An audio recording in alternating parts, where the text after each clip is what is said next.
Yeah, and you said VW sketchy van, so I definitely thought that was San Diego because it's by Pacific Beach. I was like, oh yeah, this fits the bill.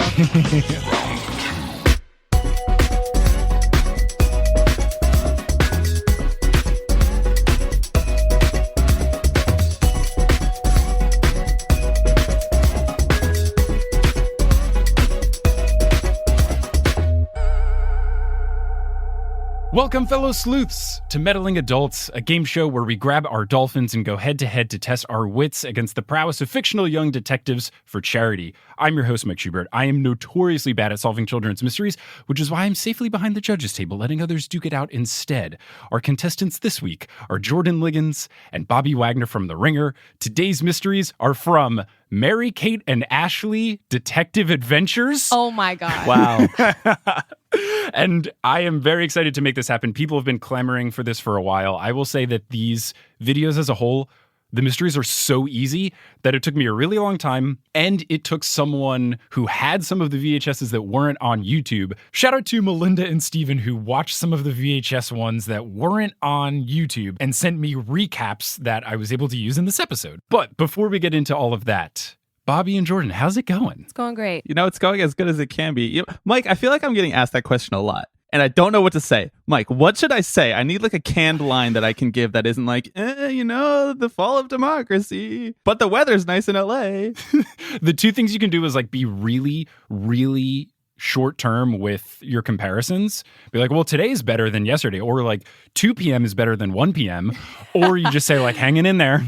Today's better than yesterday is fantastic. Wow. I'm going to use that going forward. That's a good one. I just say great, but the air quotes are there. You just can't hear them. Yeah, they translate very well to podcasts.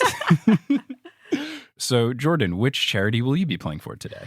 I will be playing for the Black Women for Wellness Project, and it is World Mental Health Day on October 10th. So, yeah, it's a great foundation helping Black women with their mental health and their wellness, and also Black girls. That's fantastic. What about you, Bobby? I will be playing for the Okra Project. It's a project that, based on individual donations, they pay Black trans chefs to go into the homes of Black trans people and cook them healthy and home-cooked meals. That's great. Both wonderful organizations. Whoever wins will be happy. And, it's going to be a winner, though. I'm very excited for whoever loses to receive a lot of trash talk from the other coworker that we have on this episode today. I'm going to go on a third basketball podcast and talk trash about Jordan. Oh, my. Bring it on, Bobby.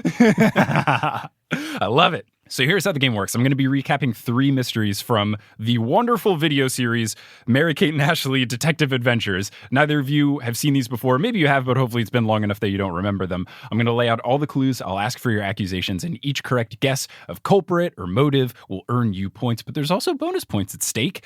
If your guess matches my incorrect guess, I will be giving you 1 Misery Loves Company bonus point. I'm usually very wrong at these, so that is a easy one to obtain. But also, if there's just anything else where I see fit, if you have a particularly ridiculous guess, if you throw some really good trash talk at each other, which has already been happening before we even got into this, I'll throw bonus points, whatever just makes me laugh or giggle. Everything is pretend, nothing is real, and nothing matters. So we'll just see what happens. If the game is tied at the end of these 3 rounds, we'll break the tie in the only fitting way, which is with a sudden death riddle, but we'll see if it even comes to that. So with all the rules being set forward, I say we put the pedal to the metal and do our first Mary-Kate and Ashley video, The SeaWorld Adventure. Ooh, I lived in San Diego. This is a leg up for me. Oh, home court advantage, clearly. I went to San Diego 1 time, so here we go. Now, just a little backstory on the kid detectives here, the trenchcoat twins, if you will, which is what they are referred to throughout the series. These are these VHS videos that are about 30 minutes long each that involve Mary-Kate and Ashley starting at age 7, and then they made these for a couple years, solving these mysteries. And the mysteries are either whodunit style or very educational and not hard at all. These ones I have here are the actual mystery whodunit style. Yes. I feel like this is going to be good. This is going to be great. So this first one, the SeaWorld adventure, thankfully sets up a lot of the important lore around Mary-Kate and Ashley, the kid detectives, in that they live at SeaWorld with their parents who are dolphin trainers. Oh. I'm digging this. It's like a little bit of like a co-op situation. Okay. You can provide them housing as well. Support your workers. It's a wild scenario. So not only are their parents dolphin trainers that do these shows at SeaWorld, but their father has just completed a computer program with which he can type in commands in English, and then the dolphins understand what he's telling them, and then they do those tricks. So just a marvel of science. High level. I feel like this guy should be far beyond SeaWorld. And also, I did a Scooby-Doo mystery in season 1 where this exact situation happened.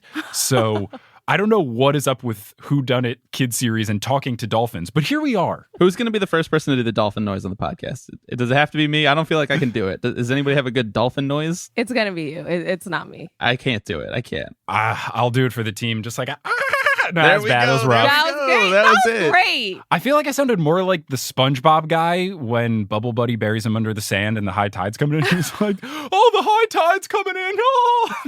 That is perfect. Any SpongeBob reference, I'm here for. I'm rewatching SpongeBob right Then now. he died, didn't he? He died, and that got really dark. That guy died in that episode. He died. He literally died thanks to Bubble Buddy.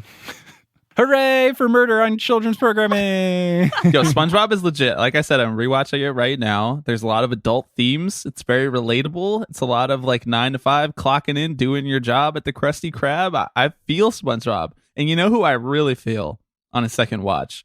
Is Squidward. We all feel Squidward, man. As kids, we hated him. As adults, we became him. Can you imagine living next to SpongeBob and Patrick? Your neighbors are SpongeBob and Patrick. I would move immediately. Doesn't seem like there's a lot of places for him to move. It's a very small neighborhood. This is the only street in the entire ocean, apparently, but it's okay. Back to Mary-Kate and Ashley. Business is slow for their detective agency, which is set up like a lemonade stand in the middle of SeaWorld, which I can understand why people don't go to SeaWorld and then need a crime to be solved. But there is a fun bit of them trying to put penguin flippers on a fingerprint thing. They're trying to get a confession out of a parrot, and they tell the parrot, "We have ways of making you squawk." So the writing, not terrible. But Mary-Kate and Ashley's performance, atrocious. I didn't watch Full House. I don't know if there's anything they bring to the table besides being small and cute. Nothing. Absolutely nothing. I don't get it. They're not talented at all. They just are twins. Wow, this just became a drive-by of Mary-Kate and Ashley on the podcast where we're reading their story. I mean, come on. I had to watch 12 of these fucking videos, and they're so bad. They're so bad. And they're all, and I learned this the hard way, musicals. Now that got Oh. interesting. It took me a second to process what you said. They're Same. really just musicals. They sing at least 3 songs per episode, including the intro to the movies, which I'll put a clip in here, but I will spare your ears because it's been stuck on my head all day just because I knew I was recording this podcast. Who stole the Great Hope Diamond? What killed the dinosaurs? Who makes the finest pizza? What's in your brother's dresser drawers? Mysteries of life. It's just monotone, extended talking, but not in the good way like the guy from Cake does. It's just really bad. It's unbelievable how much higher the bar has gotten in terms of just like child entertainment. We got Pixar now. We got good kids TV shows. You know, this was like when was it, the 90s? Late 90s, yeah. Just a bad time for content. Bad time. We live in the Gilded era of content now. They just capitalized. I feel like they were Kevin Hart before Kevin Hart was. Like, if you're popular, just keep going. Keep going. And they did it for like 15 years. I appreciate the hustle. They were not good, but they were hustling a lot. Yes, innovators, but not talented musicians. Their singing is so bad. I cannot unrecommend enough people watch these videos because all of the songs are the worst earworms and they just can't sing. But anyway, while Mary-Kate and Ashley are going about trying to find a crime to solve, they are interrupted by Bobo and Flippy, who are 2 mimes that just run around SeaWorld pulling a bunch of shenanigans because I guess that's something that the people want. Never was a mime I guy. feel like I'm kind of dressed like a mime right now. I'm in like black and white stripes. And I actually was a mime for Halloween like 2 years ago. And I put socks, like booties, white socks, Because I didn't have white gloves. I didn't know I was on the podcast with the foremost mime expert. No, I'm really not. I feel like I'm at a disadvantage now. I just remember that right now. I hate Halloween. And that was the easiest costume because I have a lot of black and white. So Mr. Kramer, the park manager, comes by and he checks in on the girls, doesn't have a case, but he encourages them because, someone might have a case. Who's to say? But then the kids realize it's 2:00 and they are late for a show. We get into the first song of the thing, and it's just whatever you're imagining in your head, it's worse. But Mary-Kate and Ashley help out their parents with these dolphin shows, mainly by just standing there, and then their parents do everything. But they sing a song about it, and they wear fun costumes, and that's what we're dealing with. They actually end up getting grounded by their parents because they showed up late to the dolphin show, which I do think is great. Mary-Kate and Ashley's parents in this are pretty solid. We've established that the dad is smart as hell, and now they just have no tolerance for BS. So I'm on team Mr. and Mrs. They never say what Mary-Kate and Ashley's last name is. Of course. I like how they put their children on a performance improvement plan. Like they were late to the show. This is also their job. Oh, okay, that's the first bonus point of the episode to Bobby. Dang! a sick PIP reference. Love a little pip, a little pip talk on the pod. Of course, like every good kid, they use spy equipment to eavesdrop on their parents, which I used to do this all the time with my spy stuff made out of plastic when I was 8 years old. And they overhear a conversation between them and Mr. Kramer, their boss, who is trying to convince them to take a break because they've been working so hard. The parents just refuse. They say they love their job. They don't want to take a break, etc. So Mr. Kramer just kind of walks off in a, well, I guess I tried kind of moment. So the girls are really sad because they thought this meant they could go on vacation if they decided to take a break, even though they do live at SeaWorld.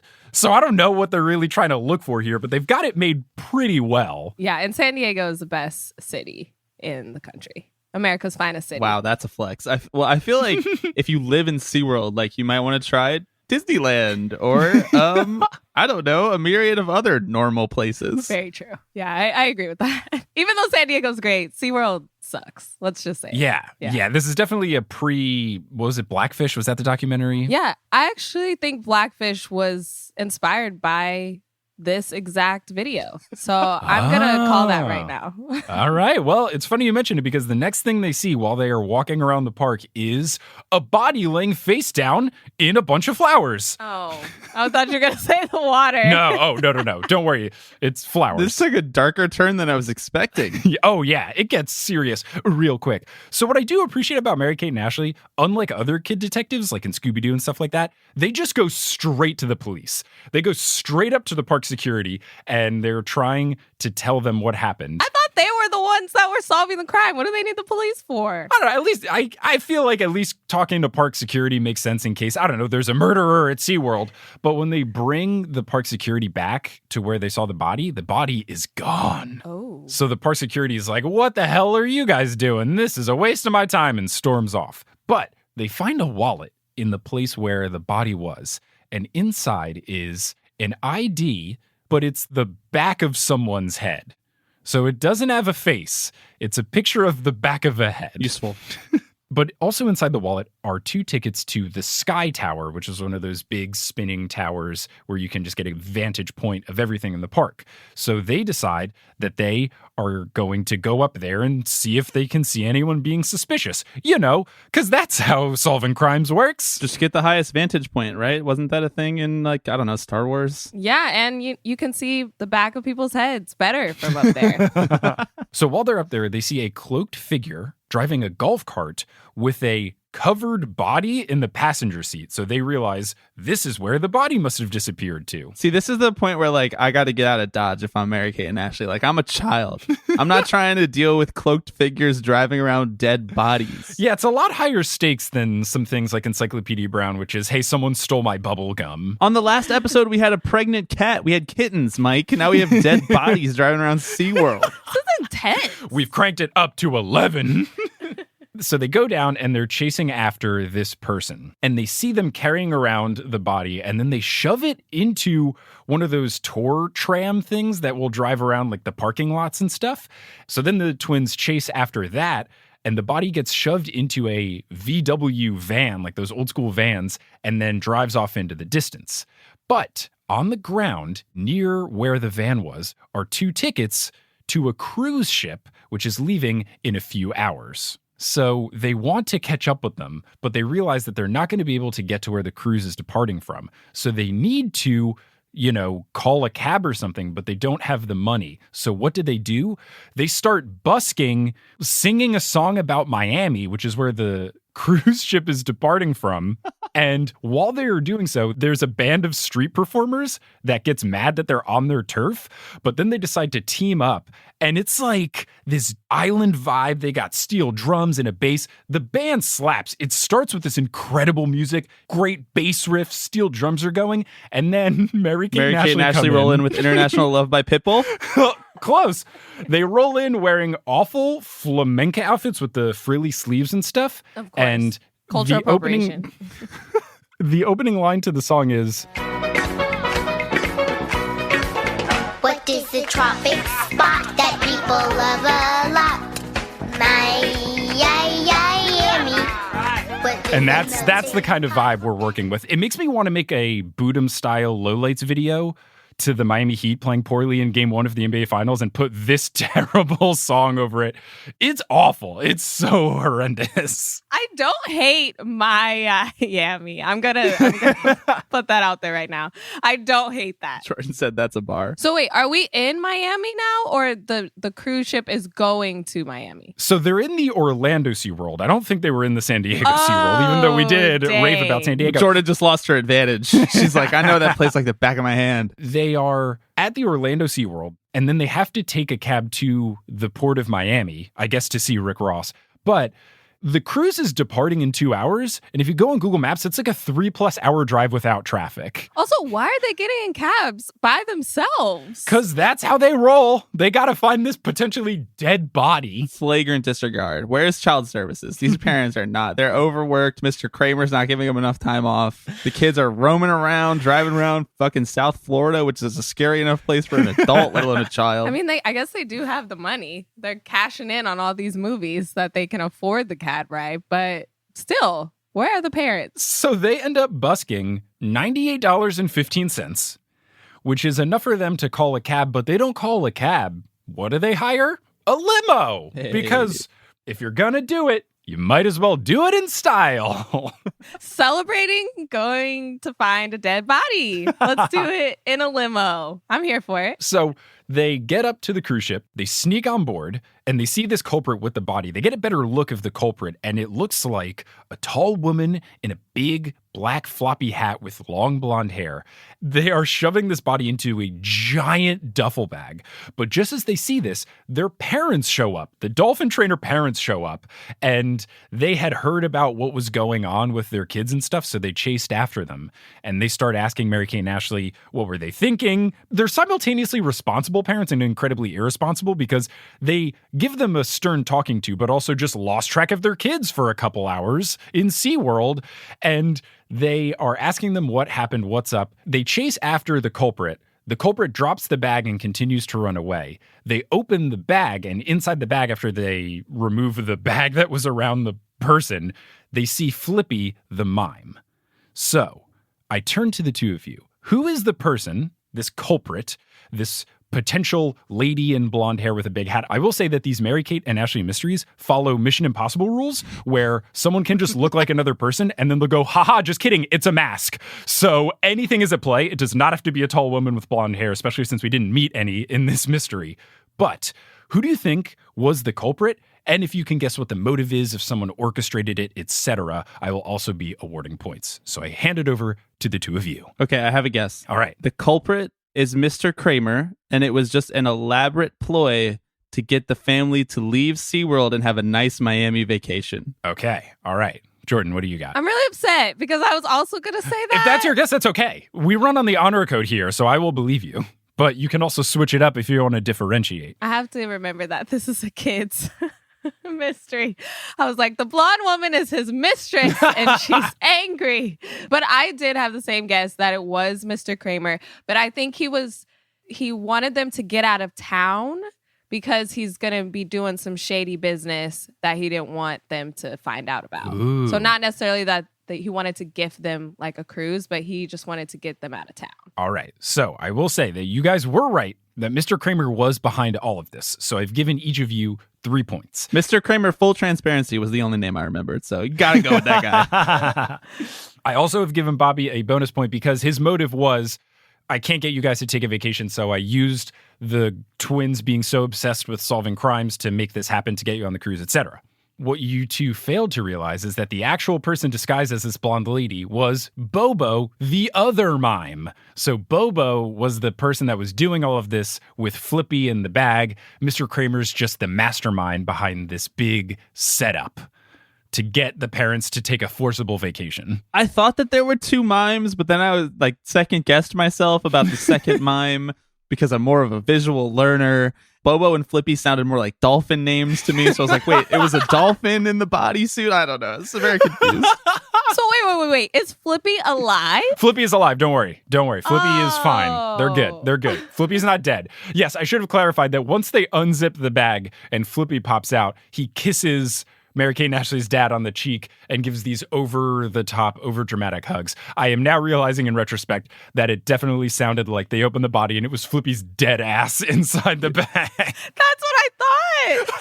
I was like, oh no, the other mime wouldn't have killed his mime friend. That was actually what I thought. Wait, so can we talk about the fake ID? Yeah. I don't know, man. I don't know what it was really supposed to do. We're just making fake IDs now? Is that what we're doing? But with the back of someone's head. The back of Flippy's head. They should have known that. Come on, girls. It's very strange. It's very, very elaborate. And it's very circumstantial that they would leave the tickets to the Sky Tower and be like, Mary-Kate and Ashley are definitely going to go up it, and then see us putting the body away. But we're also going to take enough time where they follow us, but we'll drop the cruise tickets on the ground. Wow, that was a lot. Yeah. Oh, it's a lot. Get ready for the next mystery. It's even more. So we go into our second mystery, the case of the Hotel Whodunit, with Bobby taking a 5-3 lead. So in this mystery, we see the Trenchcoat twins in their little treehouse clubhouse thing where they take the mystery calls. What's very fun about when the videos start with this is that there'll be the VHS intro, which is them in trench coats singing this terrible song about solving mysteries. Then it cuts right to them, and then they usually do a musical number right away. And in this particular instance, they sing the exact same fucking song, just now they're in the treehouse singing it. Oh no, so they got 1 you. minute goes by, intro song, another minute and a half goes by, same exact song, but then they get a call from Mr. Plinkus, who is the assistant to the assistant to the assistant manager of the Hilton Hawaiian Village Hotel. Wow, this is the precursor to The Office. This invented the assistant to the regional manager. This is exactly where Dwight got his title from. Can I say really quickly though, on the treehouse? The treehouse industry was booming in TV and movies for my whole childhood, but I never knew anybody who had a treehouse. Nobody has tree houses. That's not safe. Did you guys know people who had tree houses? Not at all. I do not. I knew someone who had like a clubhouse, but it was on the ground. So it was basically like a doghouse for kids. Yeah, because if lightning strikes the treehouse, the kids are dead. Maybe it was a ploy by Home Depot and Lowe's. They were funneling money into children's TV programming so that the kids would ask their parents to build them a treehouse. And then, big lumber got in the mix. I like where your head is at. Massive capitalistic conspiracy theory. I'm right there with you, my friend. Perfect. I don't know why I didn't think of that when I was like 7. Don't feed into the capitalist mindset. You're not going to get a treehouse. They even got codename Kids Next Door, guys. Yo, my goodness. Wait, that was kind of a great show. I enjoyed that show quite a bit. I bet you they had some good mysteries on there too. Ooh, I'll have to investigate. Thank you, Jordan. Just writing this down, making sure you don't get any of the IP. Do I get a point for that? Even though Bobby Yeah, said you know it? what? Honestly, yeah. No, you're getting a point for suggesting that I do it on the show. It's pretty smart. Everything you say here on this podcast is actually trademarked and copyrighted to Mike Schubert. Yeah, you didn't notice that, but I put a bunch of cookies in the Google Hangouts link. And you auto agreed to me taking all of your data. So what I do appreciate about these videos, Mary-Kate and Ashley's performance, not great. The writing, pretty solid, and the acting by the adults is actually fantastic. All of the adult actors just ramp it up to 11, and it's very, very fun. So all the adult actors just ham it up so much, and it's a great time. Mr. Plinkus is no stranger to that. So he calls because items from guests at the hotel have gone missing. He says that coins, watches, pens, tie clasps, and the occasional diamond have gone missing. So before Mary-Kate and Ashley head on over to check out the Hawaiian hotel, they are approached by their sister, Elizabeth Olsen playing herself, like their little sister Lizzie wants to come along with them, which causes them to bust into a song called Butt Out, and then in parentheses, B-U-T-T out, which is a 5-minute song of them basically telling Lizzie to fuck off because she's their annoying little sister and they don't like her. Oh, this is awful. That is terrible. Elizabeth Olsen looks genuinely crushed. Genuinely so sad. Wow. Include your siblings in things that you do, create healthy, happy families. Yeah. Seriously, I was the youngest, so that would have totally been me. I would just want to tag along and do everything that my older siblings did. And if they sang a 5-minute song called Butt Out, I would be crying in my room. At that point, you have to accept defeat, though. A 5-minute song? I guess that's a good enough reason that I can't go. Practice this? You guys just had this ready just in case I asked to tag along? And then Elizabeth Olsen, the big long con. You guys are going to flame out by age 17 and I'm going to be in Marvel movies and get that Marvel bread. Boom, mic drop. We also get into the next thing, which becomes a recurring bit. They ask the person calling where the mystery is. They tell them. They look it up in an atlas. So they just open a big atlas and then find exactly where they need to go. And then it always takes them 15 minutes to get there, and they always go by bike, even if they have to cross bodies of water. And then there's like an Indiana Jones map moving graphic that they show, and they always take not a direct route. They do loop-de-loops and squiggly lines and stuff, but it always takes them 15 minutes by bike, and I think it's fucking hilarious. That is so funny. Do you think that's SpawnCon? Do you think Atlas threw a check their way? MapQuest got in the mix too. Oh my gosh. Dang, MapQuest. Remember when you had to print out directions or else you would have no idea where you were going? Jordan, I have such powerful memories of getting lost on the way to travel baseball tournaments because the MapQuest ink faded out at the bottom, it didn't make it all the way. And we were like, I think we're supposed to go left here. I'm, right at the 19th red light? Sure. Bobby gets the that is way too real for me bonus point because that was my life.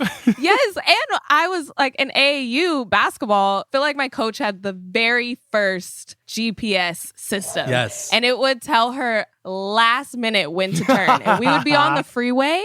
She'd be 5 lanes over. Cross all 5 lanes to exit. In Southern California. Wow. I was scared for my life. And I was not living in LA at the time. I was from Sacramento and I was like, I'm going to die here. This is how it ends. So MapQuest over initial GPS systems for sure. I'm also giving Jordan a bonus point because I had a very, very old GPS system when I first started driving in Texas. And Texas has like 38 lane wide highways. It's daunting and terrifying. And yeah, same thing. Wild West, baby. Yeah, the GPS would be like, exit in now.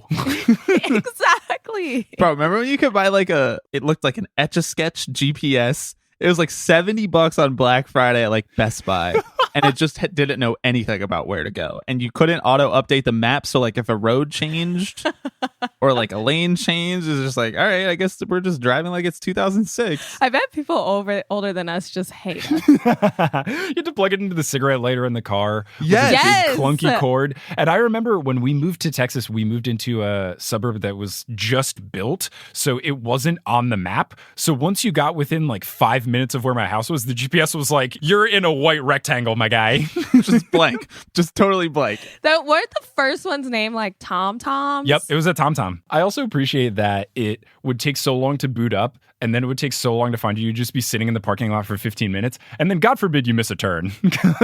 Because by the time it finds you, you've already missed the next turn you're supposed to make and then it takes another 15 minutes to find you. It was terrible. It was terrible. We're so spoiled. Google Maps and Waze, low-key the most important invention Huge. Ever. of our lifetimes. So going back to Mary-Kate and Ashley, I do wonder if Hilton sponsored this movie because this Hawaiian Hilton Hotel is a legitimate hotel that actually exists. And they do show some product placement looking things. So I would not be surprised if there was some branded content back in the 90s. Jordan was right. Kevin Hart would be proud. Oh, yeah. So they get into the hotel and then they go to the lobby to meet up with Mr. Plinkus. Mr. Plinkus is telling them, gives them a bit of a recap about all the stuff going missing.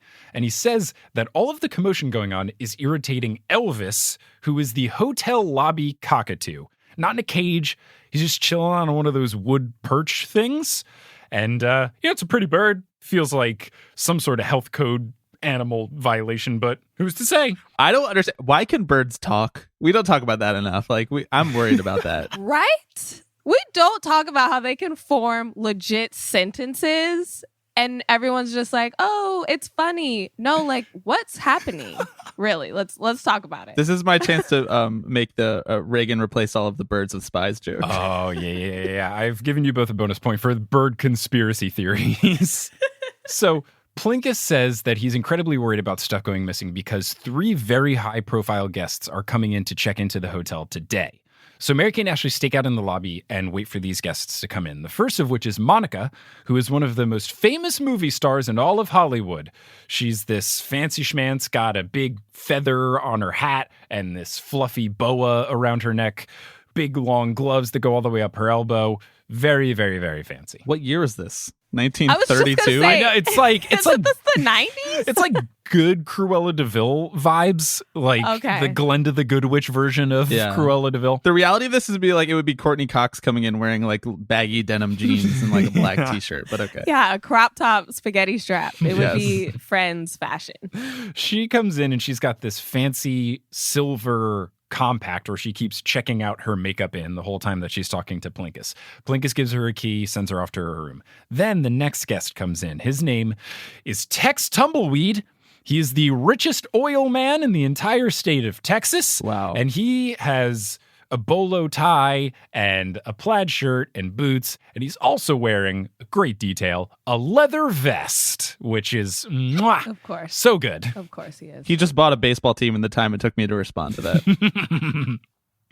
He also, speaking of baseball, has a big bag of sunflower seeds. Respect. And the prop department, it is definitely a bag of David's sunflower seeds, but they have taped over David's with just sunflower seeds. But you can see through it a little bit in the back. No free ads. If you're not bringing Hilton money to this, then Get you're out. not. Get out. You're not going to be SponCon. Oh, David doesn't have the bag like that. He offers them to Mr. Plinkus. Mr. Plinkus is offended by this, but he says, the bird will love these. And Tex goes, oh, your chicken over there? And Plinkus goes, how dare you? Elvis is a very rare cockatoo. And Tex says, gesundheit. And Plinkus says, thank you. And then looks confused, immediately realizing that he doesn't understand why Tex just said, God bless you to him. Classic. Tex walks off heading to his room and he says, if you need more sunflower seeds, let me know. I've got a whole bunch. So then the third guest comes in, and this is Luigi, the world-famous Italian opera singer. Wow. Allora. He does this quick little la la la la la la la la, and he does it very often. But he also keeps using a pitch pipe, this shiny silver pitch pipe, every time before he does his little vocal riff. Now, while he is getting ready to check into his room, they hear a big scream. So the detectives and Plinkus head to where the scream is, and they see Monica by the pool, and she says her silver compact has been stolen. She had it on her little side table thing next to where she was getting her tan, and the compact is gone, but what's left on the table is a pile of sunflower seeds. So while they are dealing with this situation, Plinkus's beeper goes off, shout out to the late 90s, and it is from Tex. He says there's trouble in his penthouse suite. So they go to the penthouse suite and they see Tex outside of the room, but inside of the room, they can hear someone singing, and it's that same la la la la la la la la that Luigi was doing. So they think maybe it's Luigi in the room. So they bust into the room, but no one is there. Everything seems to be in order, except for the balcony door is open, and Tex's shiny silver bolo tie has gone missing. Right as they're dealing with this, Plinkus's cell phone rings. I don't know why he has a beeper and a cell phone. His cell phone rings, and it's Luigi saying that there's problems in his dressing room. So they go to his dressing room, and he says that his pitch pipe is gone, and he says he can't sing without it. He keeps trying to do his little vocal riff. Talk about an Achilles heel. But he keeps coughing halfway through as if the pitch pipe helps his throat and not just to keep him on pitch. It's very confusing. All that is left in his room, though, was a white feather. And this white feather looks very similar to the one that was sticking out of Monica's hat. So Mary-Kate and Ashley go back to the room. They open up their laptops. They each have a laptop. So clearly their parents are making really big SeaWorld money. And they go through all the clues and they make a realization of what is the reason these items are going missing, what's behind it all, because they found something across their research. So I turn to the two of you. Who is behind stealing all of these items? I feel like I scooped you last time, Jordan, so I'll let you go first because I think we both know the answer, right? Ooh. Yes. Well, Actually, I'm not sure. We're both gonna say the same thing, but I think it's the bird. It's Elvis. It's definitely the bird. He's doing this. Yeah, and the white feather was from the bird, and he probably had a whole conversation with them, and he was probably the one singing. So I was gonna say, so the bird enjoyed the sunflower seeds, just like Tex said, took the sunflower seeds over by the pool, left them there when it took the makeup thing, and then went up to the room, and obviously the open window was a way for the bird to escape. I don't know, cockatoos can fly. I don't know anything about birds. We've already talked about this. But the birds, just like Jordan and I so expertly predicted, can mimic human beings and talk and shit. So I think that the bird was also singing Luigi's little riff. And then the feather left behind, I think was from Monica's hat. Oh, you think the feather was from Monica's hat? I think the feather's from the bird. Oh. All right, I will say you're both correct, but Jordan was more correct in that it was from the bird. Monica wasn't afoot. So that was like the clue of how it was there. So I'm giving you both 3 points. I'm giving Jordan the extra bonus point because that was part of the solution there. But yeah, it was the bird who did it. I so desperately wanted this to be like an Ocean's 11 international crime syndicate kind of situation, and like Monica, Tex, and Luigi were all in it together. I wanted that too. I was like, okay, they're running around all over the hotel, but someone like chasing their own tail, you know? Yeah. So now we get into the final mystery, the mystery cruise adventure, and the score is tied 10-10. So this is it's heating up. Hotly contested one, folks. So I think this takes place immediately after the previous SeaWorld one because they're on a cruise and Bobo and Flippy are there, as is Mr. Kramer. The only thing that doesn't make sense is that Mary-Kate and Ashley's dad is talking about the Talking to Dolphins computer program, and he's talking about it in a way as if it's not done, because the first scene we see is him on his laptop typing stuff out, working on this program, and the mom is like, "You're working too hard. We're on vacation. Come on." You think he's more of like a sequel or a Python guy, Mike? What do you think? I would say maybe he's a JavaScript. Could be R. I don't know what's happening. C++. If we keep going, I'm screwed because it's the last one I know. HTML? I ran a blog. Yeah, I used to code my MySpace page. Yeah, we all had MySpace pages. Yes. So I was like a coder back in the day. He does give a great line where the mom says, "You need to relax." And he says, "Well, I am working in a more relaxed pace," which I think is great. Okay, nerd. But it's just confusing of, in this previous thing, they were already using the program. Why is he still working on it? Maybe he's perfecting it. I'm not sure. We're just going to move on with the mystery. Mr. Kramer walks by and he looks rough. He looks incredibly seasick, not looking great, but he does look super fresh because he's wearing a yellow floral Hawaiian shirt. So he's vacationing. He's ready to go. So on the cruise, the Trenchcoat twins, of course, are just having no luck finding anyone who needs a case to be solved. And they are trying to get kids to hire them to solve mysteries. One girl asks if they can help her if she loses her tan, and they go, "No, we don't do that kind of lost thing." And then they ask two boys if they need any mystery solved, and they say, "Why would we need detectives?" And they say, "In case you lose something." And one of the boys says, "Could you help us find some dates?" Which is smooth as hell for an 8-year-old. Wow.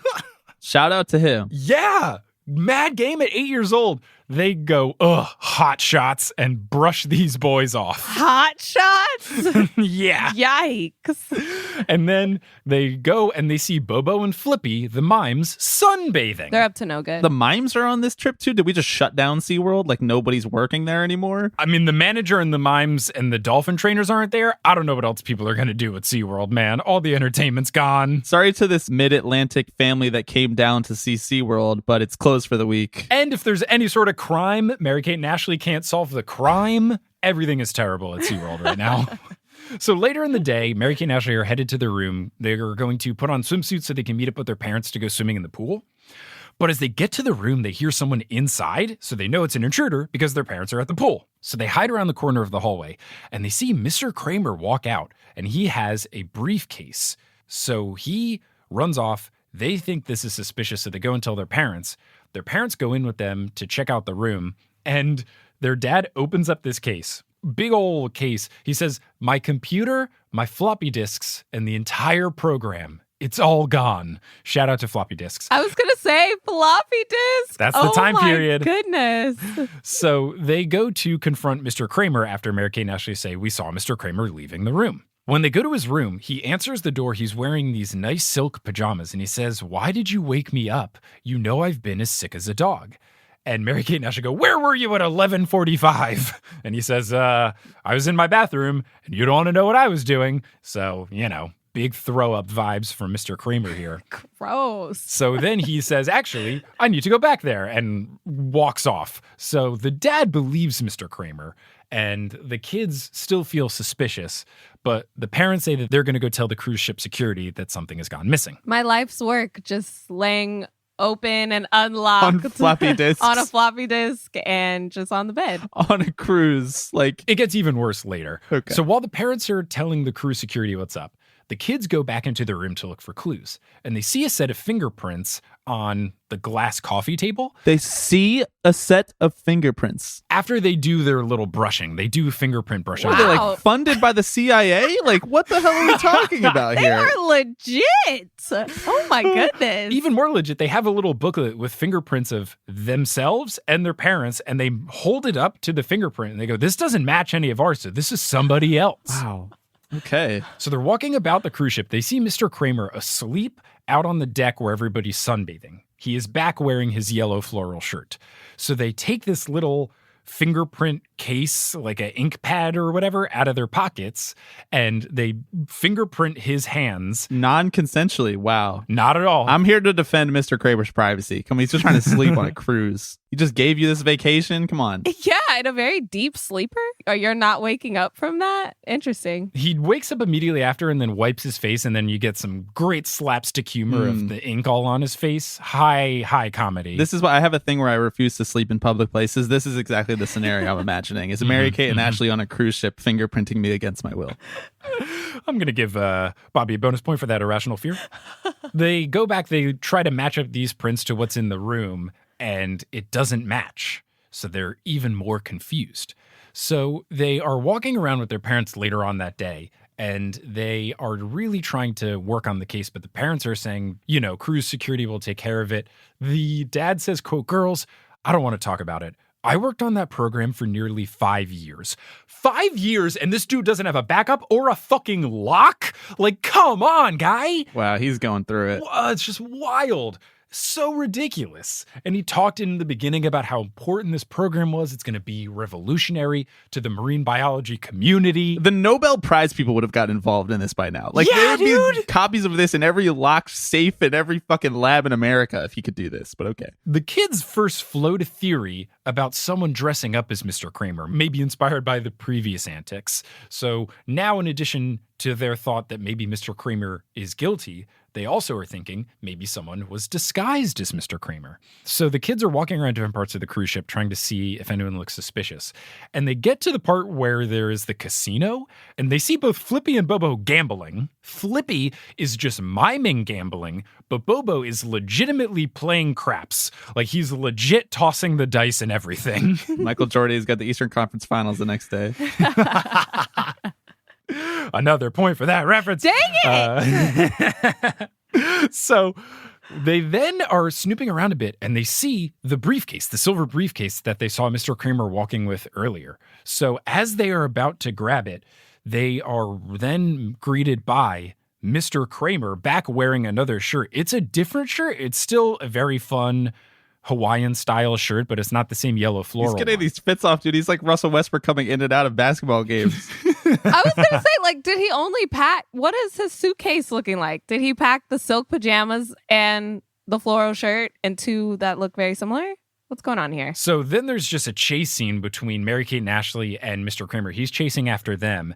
But while they're running away from him, a second Mr. Kramer wearing the same shirt comes in. He does not have a case. He chases after the case Mr. Kramer, and then they get into a bit of a tussle, and then you get your classic Scooby-Doo mask pull-off reveal where the kids then say who they thought it was, what the motive was, etc. So I turn to the two of you.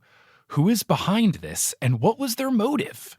See, this is the hardest one yet. I'm very confused. That's why we saved it for last. Basic rundown. They saw Mr. Kramer leaving their room with a silver briefcase. Then they talked to Mr. Kramer. He was in his pajamas, said he was really sick. Then they found fingerprints. Then they took Mr. Kramer's fingerprints, a Mr. Kramer who was sleeping on the sun deck. Those fingerprints did not match the fingerprints they saw in the room. Then they see Bobo and Flippy gambling. Flippy is pretend gambling. Bobo is legitimately gambling. Then they see Mr. Kramer as they find the case. He chases after them. A second Mr. Kramer shows up. They get into a tussle, and then the reveal happens. So the bird is definitely out. Bird not in play unless it flew all the way here from Hawaii. Not putting it past it, but We've just completely ignored time and space for most of this, so this is hard. the gambling thing is the part of it where I'm like, okay, this is a wrinkle that they wouldn't just throw in this for no reason. So I'm going to go ahead and guess that it's Bobo dressed as Mr. Kramer stealing the work to pawn it off to pay his gambling debts as he's losing craps. Okay, all right. I like it. Jordan, do you have a guess? Well, I was going to say Bobo or Flippy, but I feel like they showed them gambling to be like, hey, it's not them. They're doing something else. So I am going to say it was a dolphin trainer from SeaWorld San Diego that knew that he was going to be on the ship and wanted to steal his technology. An espionage mission. Wow. I like it. I like it. Okay, I will say that, Jordan, you are not correct, but I did give you a bonus point first for not ruling out the bird initially, and then another bonus point for the rival dolphin trainer thought. I love it. But I got to say 3 points of Bobby because that was right. That was exactly it. Bobo was gambling money and he stole the case to try to sell it because he knew it would be really valuable. And he just wanted to get that cash. As Mary-Kate and Ashley, I don't know which one said it. One of them said when they asked why would Bobo do this, one of the twins says he thought he could get mucho dinero for selling the program. Wow. Well, I thought that she was going to say he was in with the sharks, so he stole the dolphin program.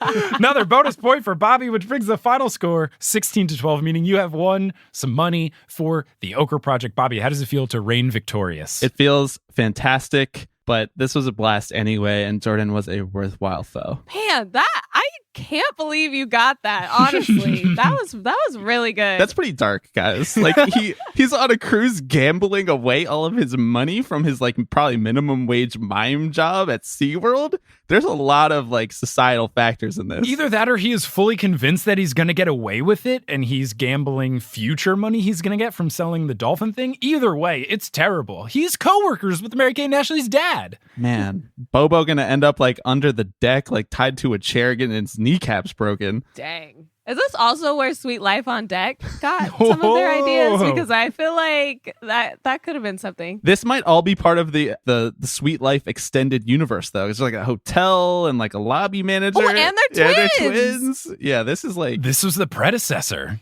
Yeah, Talk that's about good. Valuable IP. That was a super fun game. I was really nervous, but I'm so happy that you guys both did it great. was so fun, and I at least got one in there. You guys both held your own. This is the high-scoring game of meddling adults we've ever had. I feel like we acquitted ourselves well, Jordan. We did a good job. Yes, and I will still make a donation to the Black Women for Wellness Project. That's fantastic. Because of that kindness, I will let you go first. If people want to find you doing stuff on the internet or podcast-wise, Jordan, where can they do so? Yeah, you can find my WNBA coverage on theringer.com and follow me on Twitter @_Jordan Ligons. Awesome. What about you, Bobby? You can find me producing many podcasts at The Ringer, all of the baseball ones. You can find me on Twitter @bwags. And then I also do a little socialist baseball podcast called Tipping Pitches. You can find us on Twitter @tipping_pitches. Yeah, awesome. Well, thank you two both so much for joining. Listeners, thanks for listening. And I got to say, you two really held your own. I would much rather hire you than just a couple of on top of the ball like you are meddling adults.